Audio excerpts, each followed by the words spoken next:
on LinkedIn. So good to have you on, and also on YouTube. All right. Well, we are, and here comes Rusty West. And I think I found him. He just got in, and boy, let me tell you, just in the nick of time. My alarm did not go off. I didn't have my machine on Texas time. I just moved to Austin.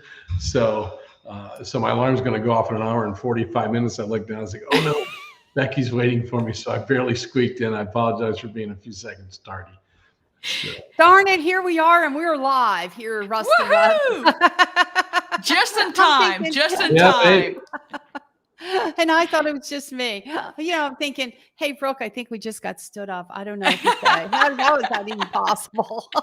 I could never forgive myself if I stood even one of you up. Oh, Rusty, you'd be hearing from me at MRC, buddy. You'd be hearing from me. I suspect it'd be more than just MRC. So I understand, and I'm afraid of both of you. So I'm here with bells and whistles on. You're not even going to believe this. I think we got set up, Brooke. I really do, because here comes Steve. They're all rolling in. Look at this. Oh man, it's a party now. It is a party. Oh my gosh. We just wanted to see how we would act. Watches, Mr. Apicella. Yes. Denver International. The really cool thing is I've got a phone right next to me. So if I got to fact check anything or file a claim, I'm all set. There you go. Do you have enough quarters though, Steve? Do you have enough quarters to make a call? I'll check in the bag. It's here somewhere. What was the last time you saw a phone, like an actual landline? That is a landline, correct? Of some sort. It's a payphone. I think it's like I think it's like I don't know. I think it's like to get help at the airport or something like that. Help of what the hell is this? Is what that is. That's what type of phone it is. I actually saw 2 weeks ago. I had to stop and take a photograph of it. I saw an actual payphone. I haven't seen one of those in a long time. Okay, and we're digressing here. I understand that, but it was a couple months ago. They removed the last phone booth, payphone. I thought it must have just been New York, but it was in New York City. And I think people, anyone born past 2000 is like, okay, you old fogies, get off our lawn. What the hell are you talking about right now? So yes, that is a thing that has an actual cord to it. It's called a telephone. That's what it's called. Yes, there was a phone book on top of that. Yes. Yeah, I'd love to give my kids a rotary phone and just watch their heads explode. Oh, perfect. Please tell me you've seen that YouTube video. Oh, 100%. Yeah. Phenomenal. Okay. Okay. If anyone hasn't seen this, we don't have the clip, obviously, because this is obviously so F&I related, by the way. So F&I related. Of course They literally give a bunch of, I don't know, Jen. I don't know how great F&I people are when they have to answer the phone. Yes, there we go. Let's go with that. Yes, or pick up the phone in general, just in general. Yeah, they give kids, we'll call them, they're children. I don't know what the age is, but they give them a rotary phone in front of them and said, use it. What is this? And they had no idea. Like their heads just literally exploded and steam came out of their ears. And they're like, I got it. It is. Go Google it. It's hilarious. It's phenomenal. And you can thank us later. There you go. There you go. Well, I tell you right now, I'm just impressed that you guys showed up. I was thinking Brooke and I are going to be here by ourselves. And I'm like, okay, we can take this on, Brooke. We can make this happen. Steve and I were on a call for about an hour trying to figure out how we were going to mess with you guys. So we got a pretty good strategy. Doesn't surprise me. Yeah. So anyway, I'm really happy to have you guys together and to get things started. I thought, it'd be kind of cool if Steve and Rusty first, and then of course I know Brooke and Steve and Rusty. I mean, y'all kind of know each other, and how did that all happen? So why don't we talk about first the relationship there with Rusty and Steve, and then Steve with Brooke. Do you want to go first? Rusty, I'll let you take it. I think how do we get together? I think it was at Digital Dealer a year ago, right? It was the first time. The truth of the matter is Steve stalked me for several years. Yeah, right. Of course he does. He really does that with everyone. All right. Yeah, goodness. So I think Steve and I ran into each other at a trade show. It may have been Digital Dealer a couple of years ago. And Steve, I think, and I have very similar philosophies on life and love the automotive space. And we're both pretty I guess, type A personalities. So we hit it off pretty well, and we've just, I guess, kind of been buddies ever since. So that kind of close. I mean, you do like me a little, right? Yeah, no, I think that's right on. I mean, and Brooke, you and I were, I think LinkedIn is the way we connected, right? It was LinkedIn or Fixed Ops Roundtable. It was one of the two. I don't remember, but it was one of the two. And then we've just been best buddies since. Best buddies. Oh boy. BFFs. Speaking of which, for Christmas, what size shoe do you wear? Men's 8.5, women's 10. Got it. Okay. And you're looking for a Game 4 Jordan actually worn kind of thing? Oh. Is that what you're looking? Anything you say, really just Jordan in general. I'll take it. Yeah. Yeah. And I have a fun story for that later on. Don't you fret, little one. Don't you fret. And I'm a size 12, and if you buy me a pair of shoes for Christmas, we're not going to be friends anymore. Yeah. And then Rusty and I met, I was MRC, was it 2 years ago, 3 years ago, something like that? Something like that. And I did not know anything about MarketScan. And the minute I heard 2 sentences, I was like, I need to know more about you, and I need to know more about that company. I am thoroughly, thoroughly impressed. And then once again became best friends. So there you go.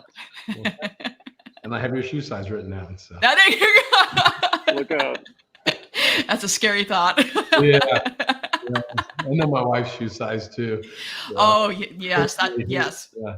She likes those shoes that have the red paint on the bottom of them. I'm like, can't we just go to like Home Depot and paint the cheap ones red on the bottom? No, it's not the same. You're like, as long as she has your motorcycle size, that's what matters. Yeah, well, she does. I think, Becky, the same thing that had me gravitate to your style and your expertise is the same with these other two, which is, there's a lot of like-mindedness here. We don't talk about. Oh, Steve, Can you hear him? Aliens are attacking him. He's being abducted right now. You need to dial in from the payphone behind. He's the rotary phone. This is going to be fun. This is a training tape, guys. Steve, that's the picture we need to put on his LinkedIn profile right there. Hold up. We are screenshotting this right. Could you do that? That'd be great. Hold up. Screenshot. Stand by. Got it. Don't worry.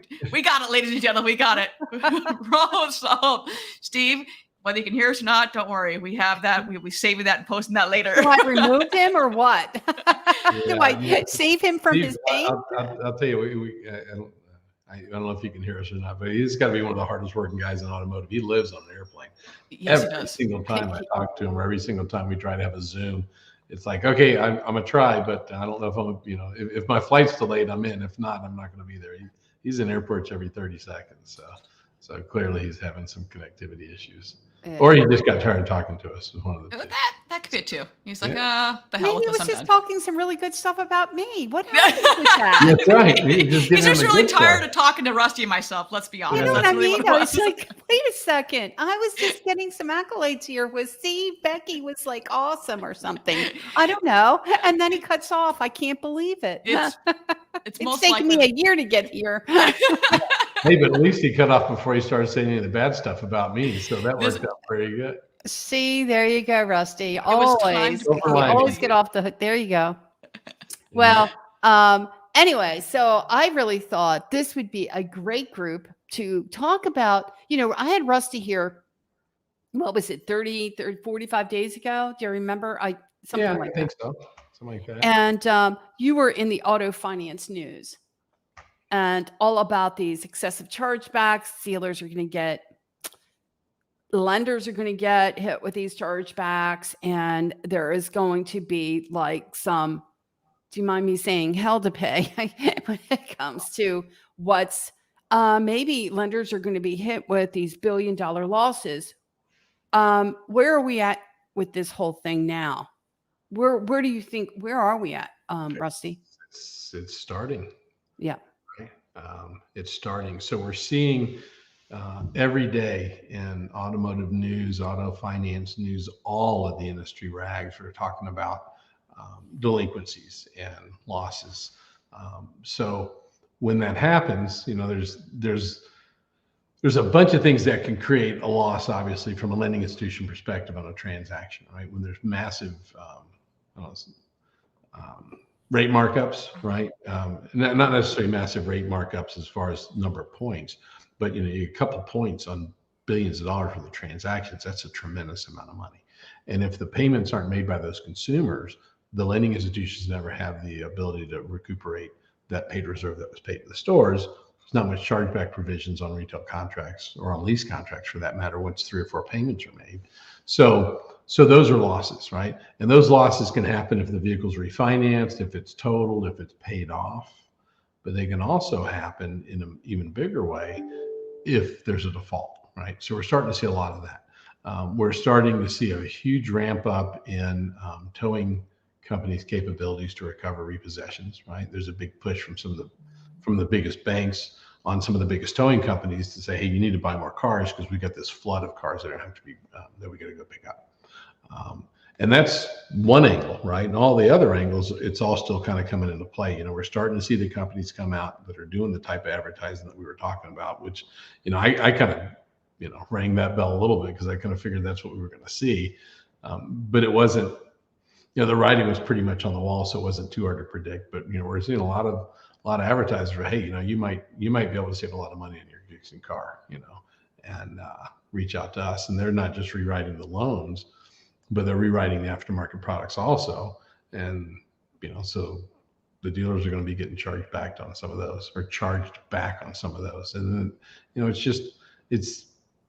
it's a weird dynamic, but everything is changing. It's going to change rapidly. And I think we're going to have 18 months to 2 years of some unbelievable instability in the space, which creates turmoil for some and opportunity for others. It's going to be an interesting ride for sure. Yeah. So when we were talking about, the more I started thinking through it, and I've been, certainly at dealerships, and Brooke can talk a little bit about this as well and what she's seeing out there. But it was like, oh, Beck, we're fine, and I'm like, when's the last time you really checked your chargebacks there, guy? What do you mean you're fine? And doing some due diligence, we're finding out that we've got some more chargebacks happening at dealerships, and perhaps maybe some not realizing that, oh, I no longer have this 90-day reprieve. I think you talked to me about too that some of these lenders are changing up that 90-day to 6 months to, maybe offering a $200. I think GM is offering a $250 front end. Flat. Thank you. And then in lieu of that, it's 6 months to no chargeback. So a lot of dealers have forgotten a little bit about that and realizing and seeing some more chargebacks hitting the books than they had realized. And so, Brooke, if you wouldn't mind, what are you seeing in your stores? And I'm going to add Mr. Steve. He's back with us. Oh, he's back. I think. Well, he's back. Okay, Well played. Well played. Hey, listen, I'm not going to screw up this brilliant show because I assume my connectivity's bad, but I just want to say thanks. I didn't want to depart that way. Appreciate you guys. Thank you, Steve. Thank you for everything you do, dude. You're awesome. Hey, Steve, are they new And are he's they gone. new glasses? Are they new glasses? Yeah, I think he's got that cool side going for him now. Huh? he's rocking and rolling. No, and Becky, I know that you and I spoke about this a little bit. This week has been so insane. It may have been yesterday. It could have been a day. I honestly don't know what day it was. But whenever we spoke, and it was a couple. I know it was sometime this year. It wasn't like a month ago. It was earlier this year when you started seeing prices increase. And once again, that's a whole other topic, and I'm very, very clear about that. And I started seeing multiple people that outside. Well, I won't say that weren't salespeople, but were outside looking in. That were they were employees of dealerships that were coming back to me and just saying they would hear a lot of salespeople say, "Well, that's going to get repoed in 6 months." And I would, and then that was being relayed to me a lot. And I go, so wait a second. So where is management in this? If that's the mentality that your store is having, that you're just selling a car, knowing that your salesperson knows up front that that's going to be coming back, or jokingly saying that's going to be repoed, or that's coming back because you just don't care, going back to the chargeback. And so you and I are having this conversation, and I want to be very clear that there are a lot of awesome, incredible dealerships out there. We have an incredible industry that is, I cannot talk more positively about how awesome our industry is. And this is something I love our industry so much, and we do an awesome job with it. And I just said awesome like 15 times, but I want to make very clear how incredible the dealerships out there that are doing this correctly.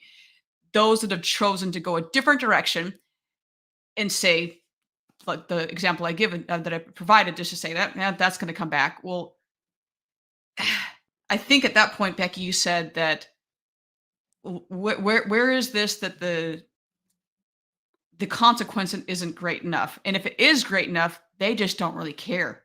And so then that's a whole other situation. So I've seen both. I've seen dealerships that have just said, hey, no, we are that hurts our bottom dollar. And not only that, is that, what are we doing to our customers? Like, is that the precedence we want to set? And that also hurts us. So I know, Rusty, you can speak to this very well. And I know, Becky, you can speak to this. This is obviously way in your wheelhouse, but I'm definitely seeing both ends of the spectrum, both ends of the spectrum on it. Yeah. You mind if I weigh in, Becky? No, I want you to. Absolutely. Absolutely. So I echo Brooke's awesome recount, right? Truth of the matter is that there are many more good dealers than there are bad dealers. We hear a whole lot more about the bad dealers than we do about the good dealers. And you got the FTCs getting involved because of all the craziness that's going on. And it's the way the world works, right? You're always gonna hear about the bad ones a whole lot, right? There's also millions and millions of people out there who are just average everyday citizens. Nobody hears about them, but we hear about the guy who goes in and shoots up a school, right? And it's almost the same proportions. The problem is the badness is almost the same proportions also. I mean, there's some dealers out there that are doing things that are so abusive and so egregious that it's literally causing every one of the good dealers to be punished because of their bad behavior. And I don't know how you correct that, right? I mean, we're kind of outside looking in, and we see a little bit of everything because we work with all these, 10,000 rooftops and all this, and we see all the goofiness. But there's hell to pay because of that, right? And it's unfair to the rest of the industry. But there's also a whole lot of good dealers that are structuring transactions in manners that they never would have structured before, right? And that, I think, is going to come back to bite some of them in the butt also down the road, but we don't know, right? I mean, it all depends on how it plays out. I was listening to you say that well, that car's going to get repossessed in 6 months. I remember, and I've been doing this a very long time. I started in '88, right? And one of my very first dealerships was a Nissan store in Southern California. I'm not going to say the name because they're still around, but I installed them in like '91, right? And I was just a kid. And, I grew up in an environment that was an independent leasing environment. My dad was kind of the pioneer of that business, started in '74 doing it.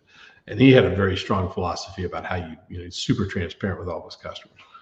And I'm in there and I'm installing, I'm training, and this general sales manager is putting a lease together on this guy on a Nissan Sentra. The car was on the showroom floor. It had like an $8,800 window sticker. It was a nothing car, but they had added, chrome lips and tips and paint seal and pinstripe and everything else, right?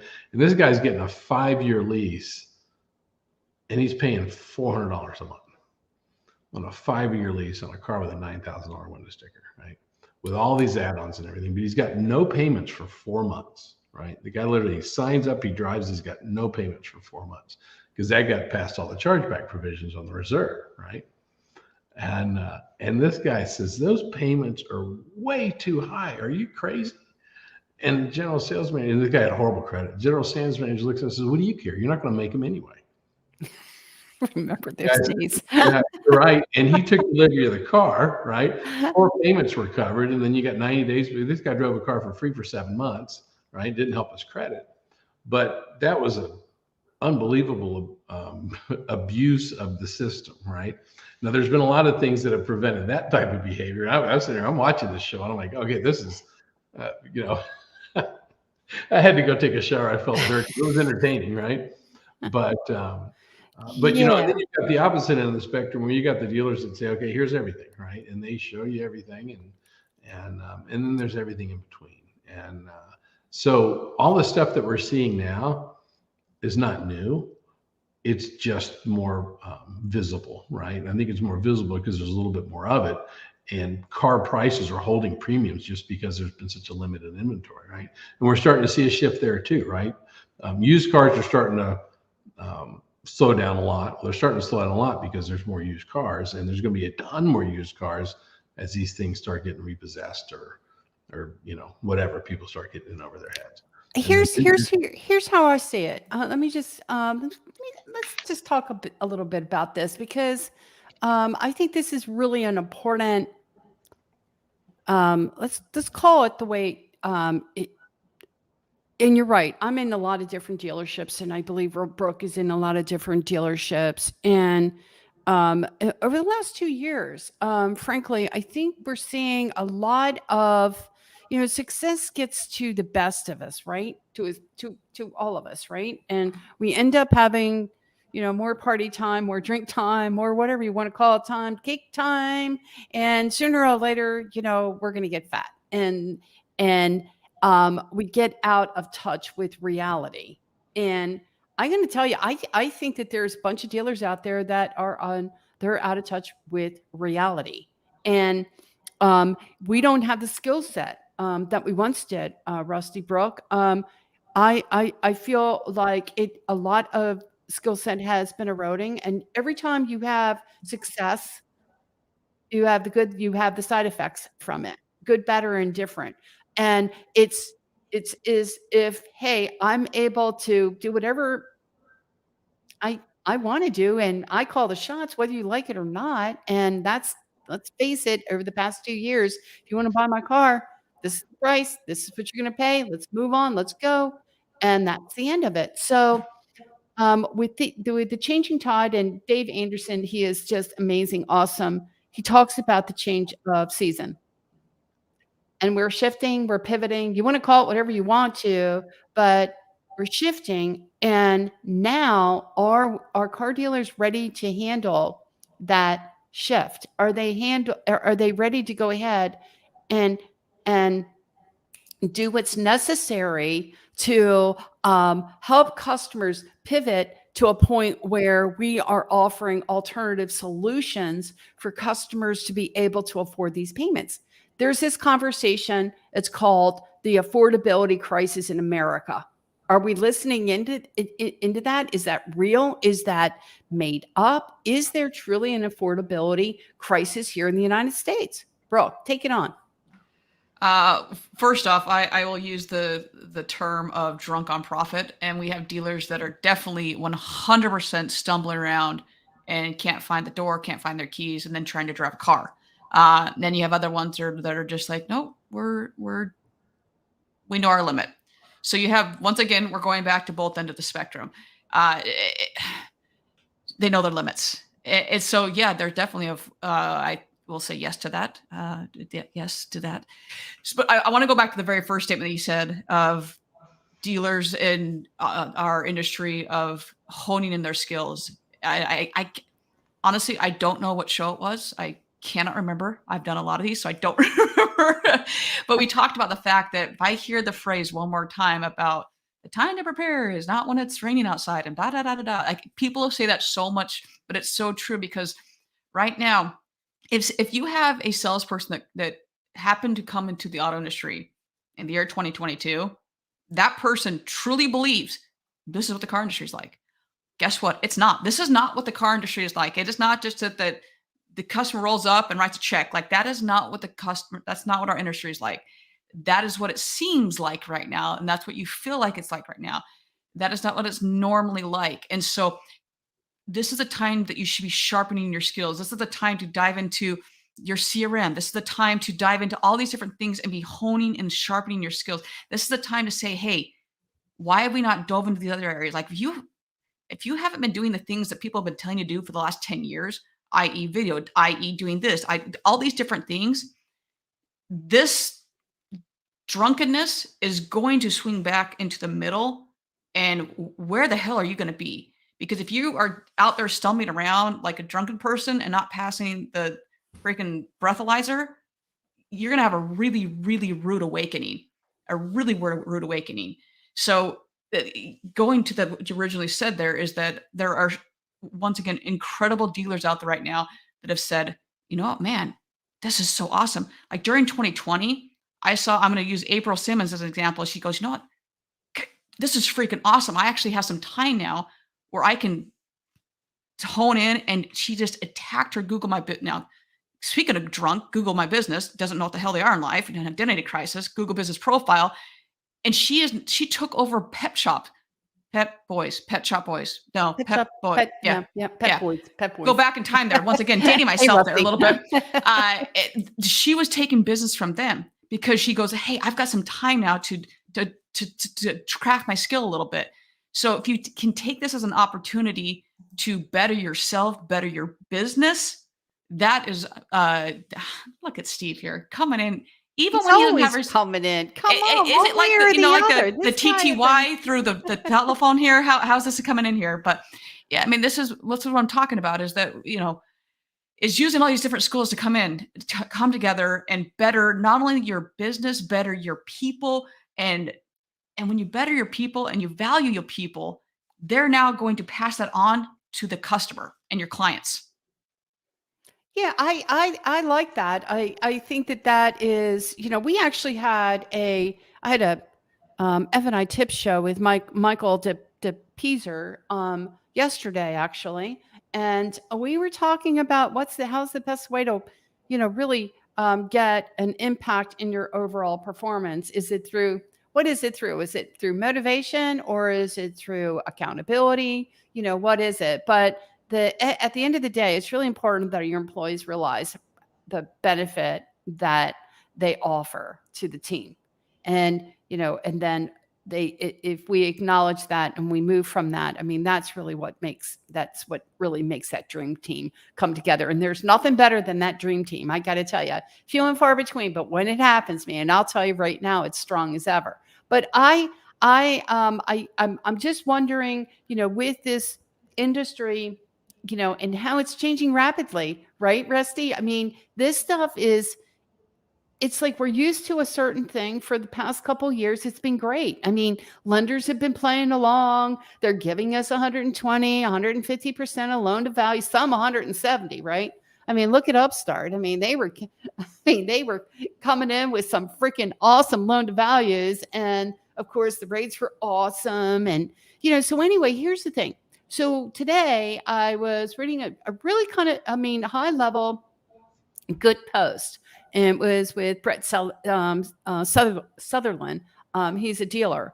And he was talking about the fact that we're sharing information that, yes, the interest rates are going up, but nothing we're close to, at historical levels. It's just that they have been going up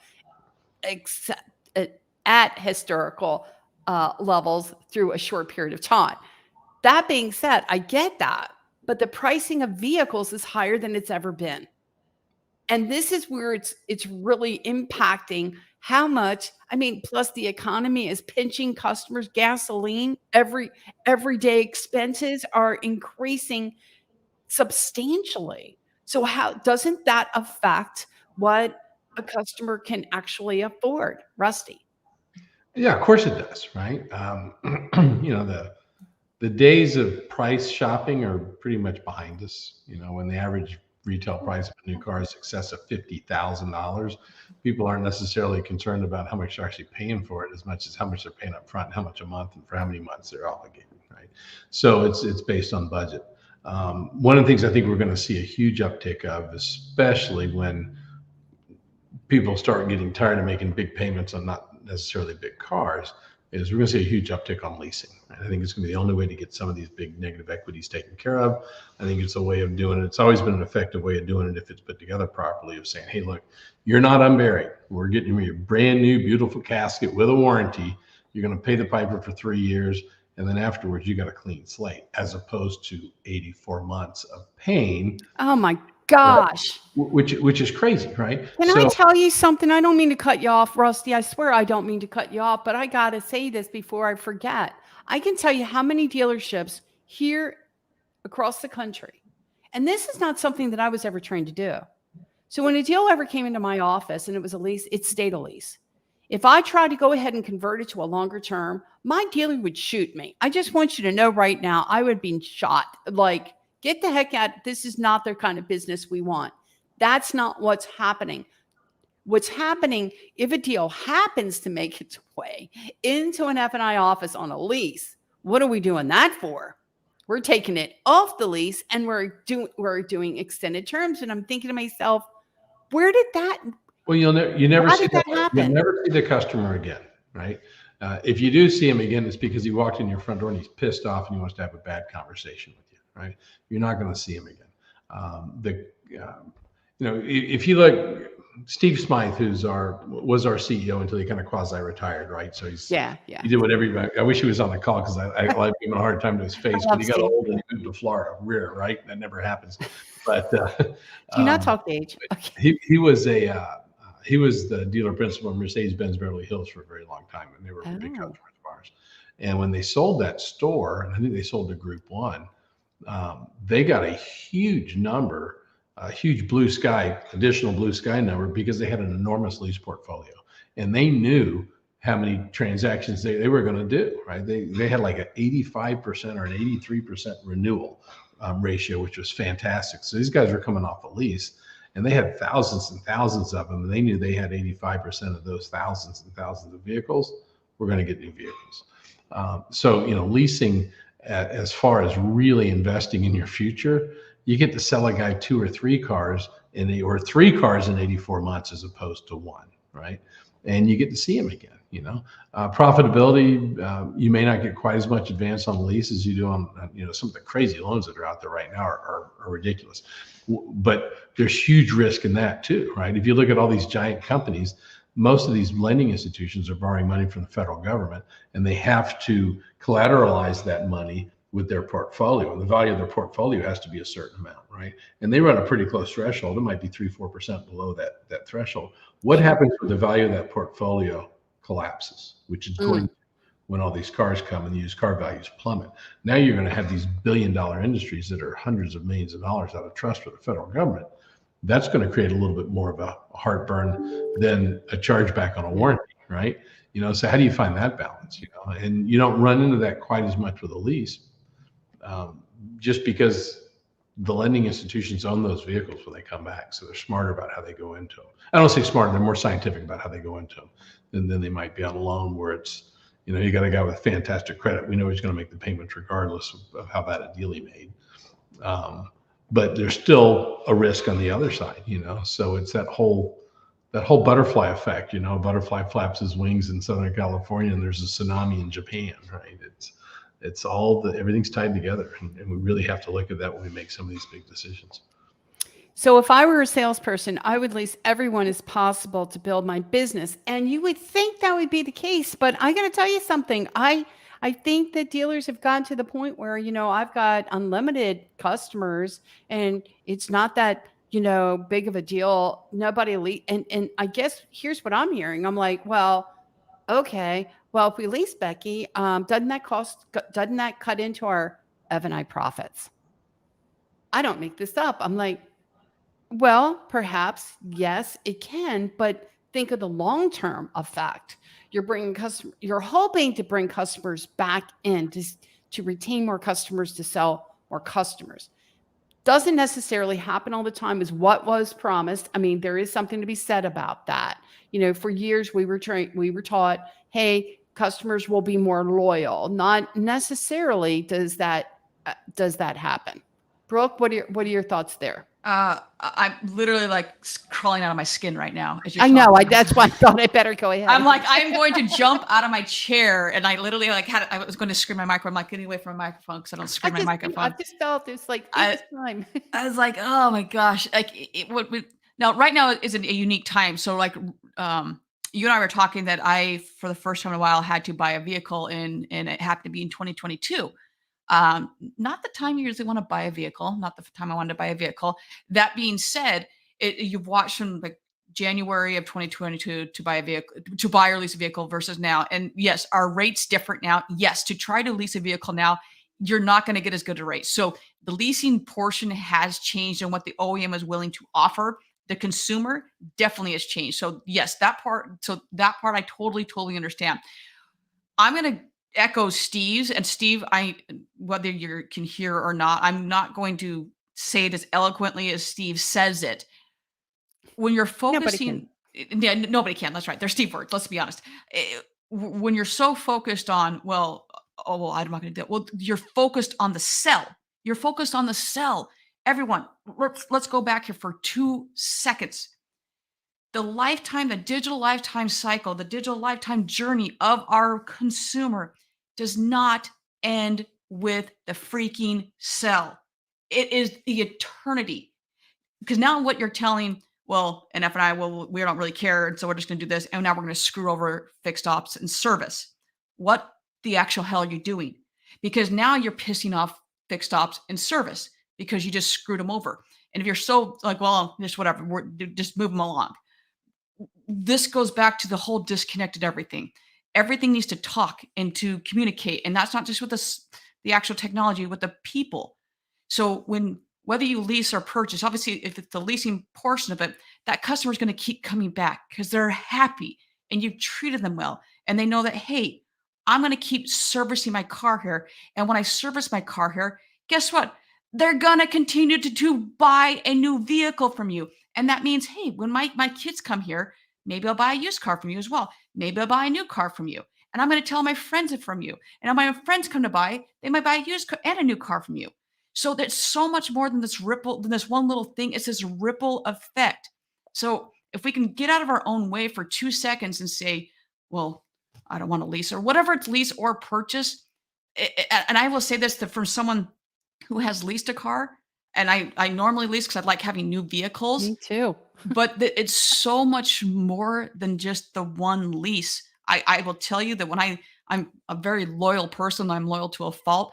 It's so much more than that. And usually when you do lease is that you're going to get every little warranty with that because you want to make sure that car is protected like crazy. And you're going to go back to the dealership for all service. So the dealership as a whole is winning.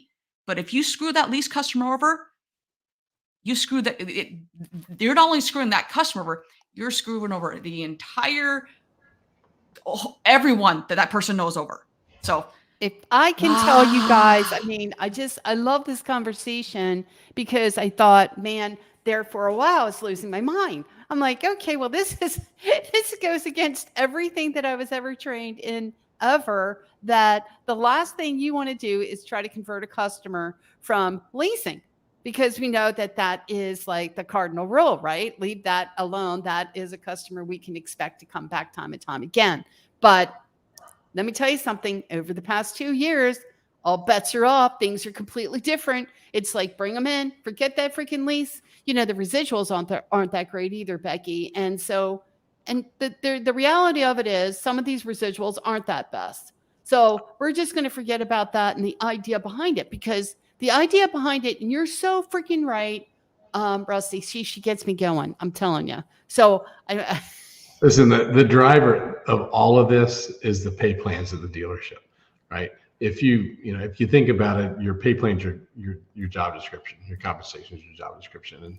And I've been in business for a long time. I never took a business class. I kind of wish I had, but we found ourselves in positions where we were selling the wrong products of our own because we put compensation plans that monetized and rewarded people for doing things, and we just didn't think it out properly, right? We analyze all that kind of stuff a whole bunch. Elon Musk calls it a corrective feedback loop, right? And my corrective feedback loops I call shoelaces, which is I've been kicked in the teeth so many times I've acquired a taste for shoelaces, right? So every time you get kicked in the teeth, if you don't pay attention to, why am I chewing on the shoelaces? I might want to make a change. Then we're not evolving. We're not doing any better, right?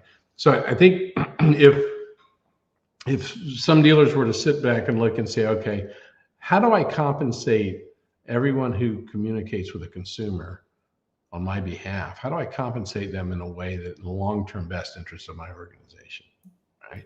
What's that pay plan look like?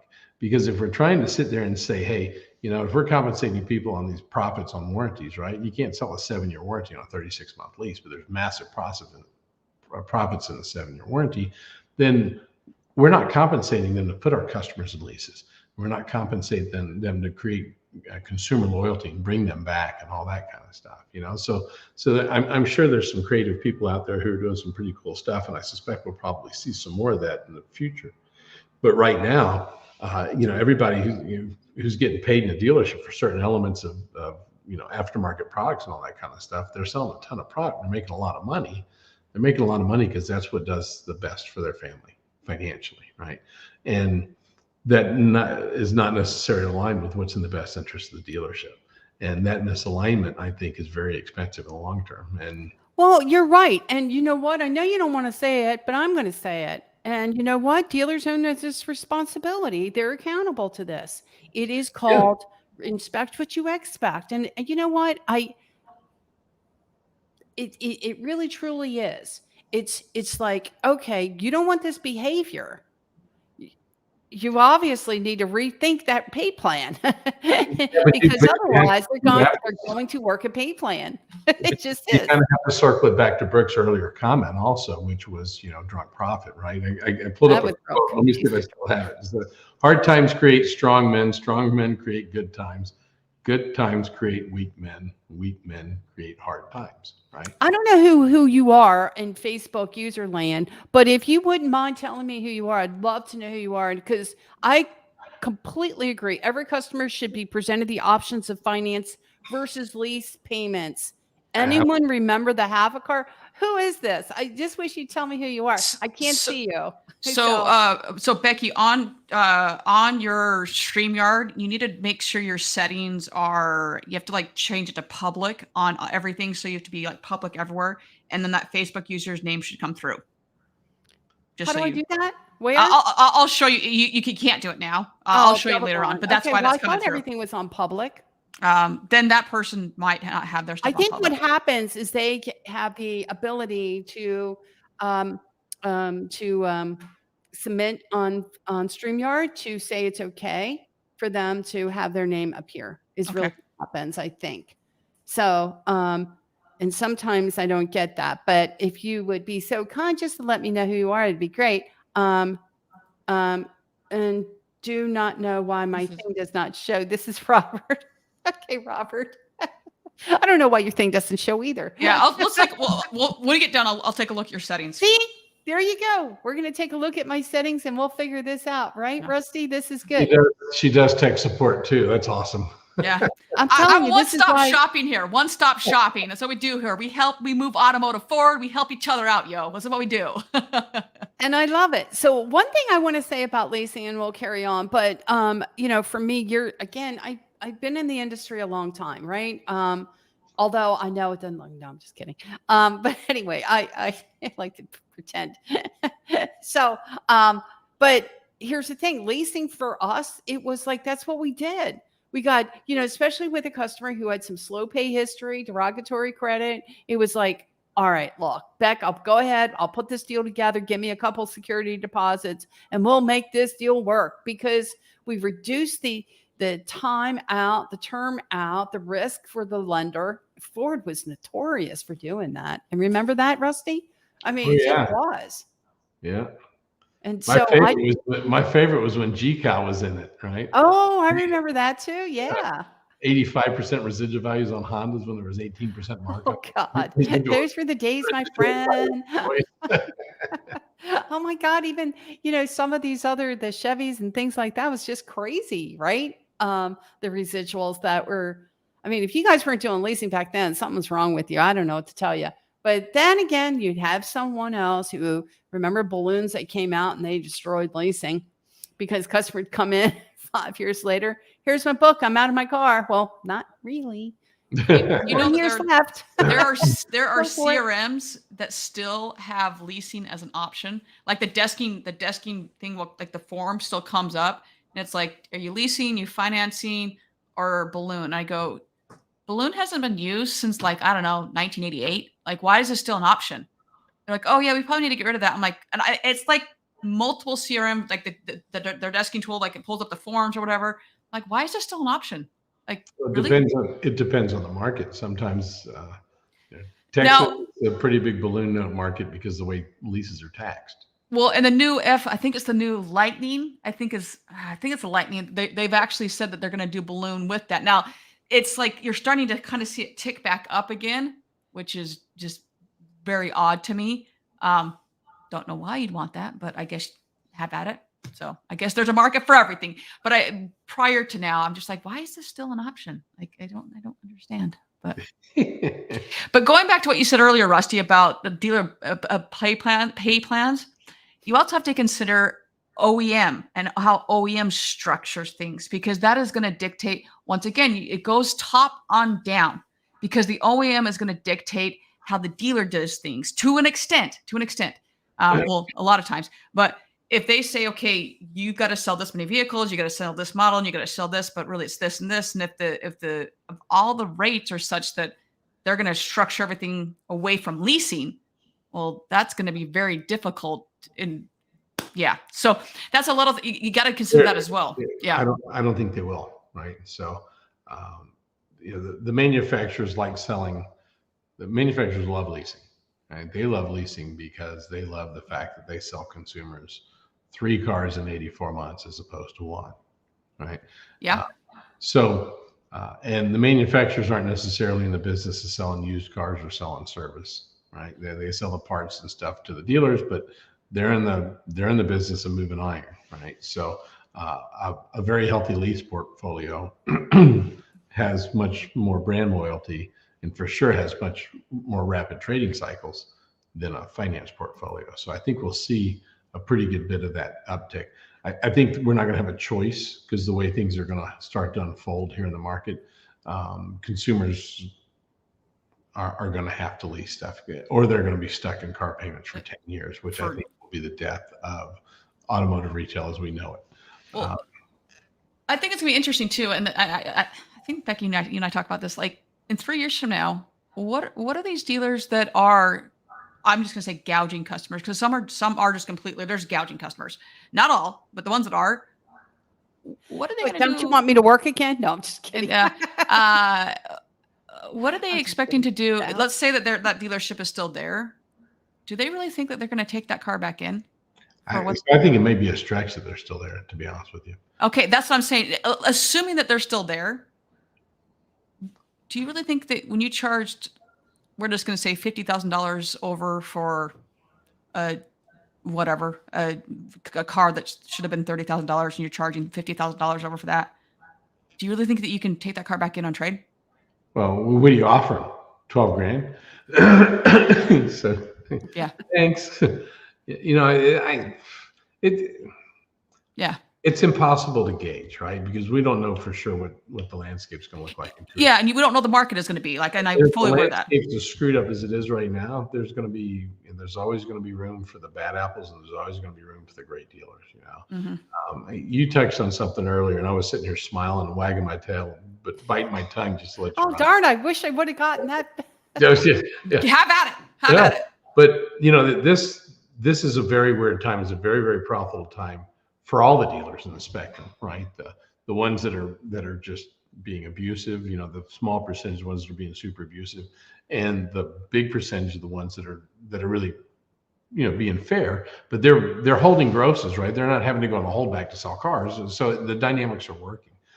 There's kind of 3 segments of dealers as we're seeing them, and we're working with.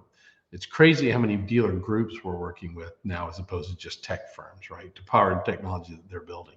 But there's a lot of lot of dealer groups that have built a war chest, a financial war chest, and they are literally saying, okay, we think the consumer of the not too distant future is going to look like this. Let's build an environment that absolutely meets their needs, right? They're really invested in technology and processes and comp plans and all that stuff to be properly positioned when the tides change, because they know that this swell that they're on right now is not going to last forever. And then you've got dealers that are kind of taking a wait and see attitude, which they may or may not be okay. And then you got the dealers who are saying, this is never going to change. And this is great. And it's going to be perfect forever. And those are the ones who are going to chew on the most shoelaces, right?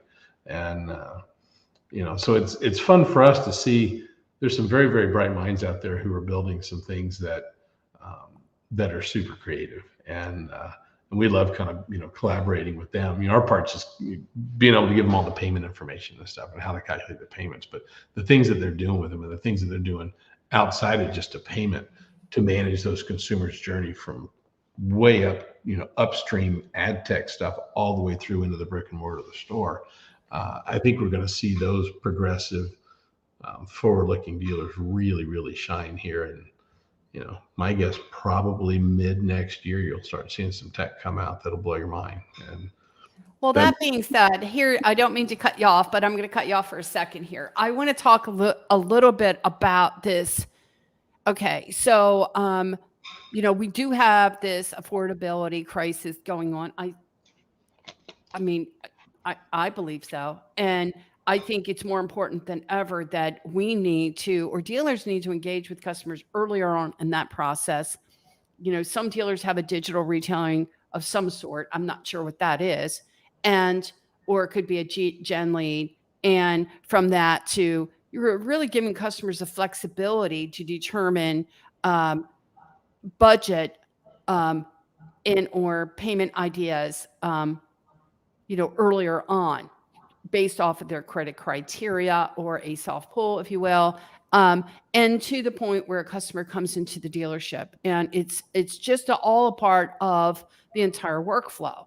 And I feel like this is something that is so important today, more so than ever. I mean, are we putting customers on the wrong car to bring them in and frustrating the heck out of our salespeople? I just want to take this a step further, and then from there, they're like, "Oh, you have not the best credit? Well, what do you think these salespeople are going to do with that customer?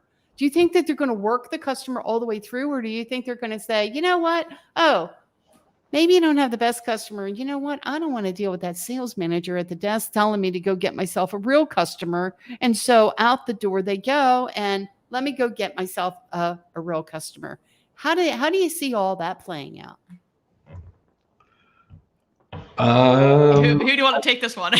That dynamic has never changed, right? Ever. I don't know. I think it's not worse now. I think it is. Well, worse I think now. we're hearing about it more now, right? Steve Smythe, and I keep referencing him. Steve Smythe tells this great story. So his family was Smythe European in Northern California. They had a bunch of stores. And as a kid, right out of college, he worked at the dealership. They had a Porsche, it was a Porsche Mercedes store. And Steve tells this great story about this guy who shows up in this beat up 911. It's got, looks like he's been hit more times than Muhammad Ali.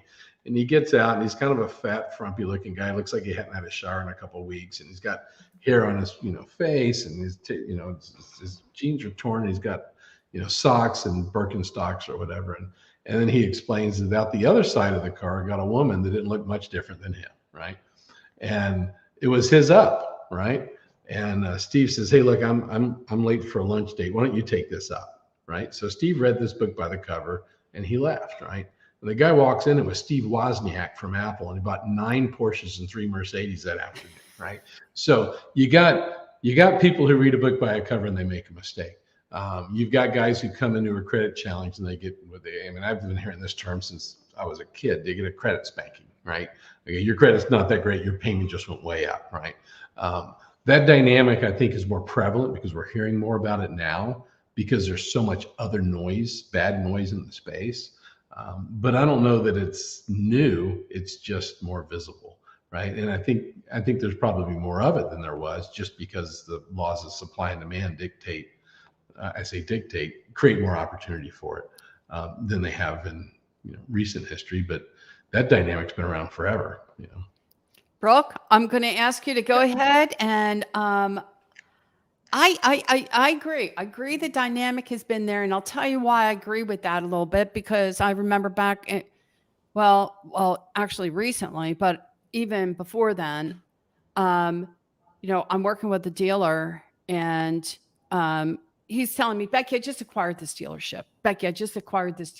And don't expect a lot. I know how you expect everything. I know you expect a really heavy F&I department. I'm like, okay, well, why do you think that this is the case? Well, we have predominantly cash deals, and wouldn't you know it, our customers are tier 1, tier 2. And I'm like, okay, no, not that I go out and do a lot of profiling and stuff like that, but I did happen to go to the store, and I happen to go to the mall and come back, and I'm like, you got tier 3 and tier 4 customers. I'm just telling you, I don't know how you've got this freaking radar around your dealership that it's predominantly cash, and tier 1, tier 2. So I'll tell you what he did. He decides, he's like, okay, Becky, here's what I'm going to do. I'm going to put out a spiff to all the salespeople, $40 for every write-up,